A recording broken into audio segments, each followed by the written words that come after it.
गिबियावनो नोंथांनि चेनेलनि नायगिरिखौ गिबियावनो गाहाम हामलायनाय जासिहरग्रोबाय।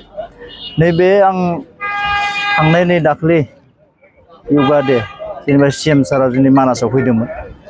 बेहाय आङो मोनसे पदुमनि सावगारि आर'नायाव आङो बानायनो होदोंमोन, किन्तु आङो बेखौ जोंनि बीजेपीनि सेन्टिमेन्ट लाना आं बानायाखैमोन। पदुम बिबारा बारसे नेशनेल फ्लावारखाय आं इयाव बिराद समायना नुनायखाय आं बेहाय होनाय जादों। आरो बेहाय मायबा मोनसे गोरोन्थि जादोंबा आं गिबियावनो निमाहा बिग्रोनाय थाखाबाय बर' माहारि आफादफोरनिसिम। बेखायनो आङो बेखौ बारा गोलाव फोलावबाय थानो सानाखै आरो नोंथांमोनाबो जिमान ससियेल मिडियायाव जि फोसावबाय थादों बेखौ राजनिति लाना फोसावबाय थानांला। दिनैनि बे चेप्टारखौ बन्द' खालामनांगौ। आंबो बेनिखायनो नैबे प्रेस मिटनि गेजेरजों नोंथांमोनखौ जनायहरबाय।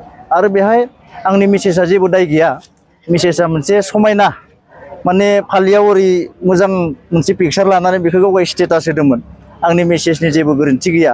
जितु आंनिफ्राय लानानै बिथाङा होदोंमोन गारियाव, जितु जों सानैबो थांदों। बिथांनि थाखाय आंनो नोंथांमोननिसिम निमाहा बिग्रोनाय थाखाय बिथाङा जेबो गोरोन्थि गैया। आं बेखौ खुनु राजनिति सेन्टिमेन्ट लाना होनाय जायाखै। नोंथांमोना निमाहा होबानो जाबाय। आरो मायबा मोनसे आरो गोरोन्थि बुजिदोंबा नोंथांमोना आंखौ आरो निमाहा होफिन। बेखायनो आं नैबे चेप्टारखौ नोंथांमोनखौ नैबे ससियेल मिडियायाव दावराव खालामनायखौ बयबो अननानै जाहाथे निजिनि साननानै बन्द' खालामो, आं बेखौनो गुरै खावलायहरबाय।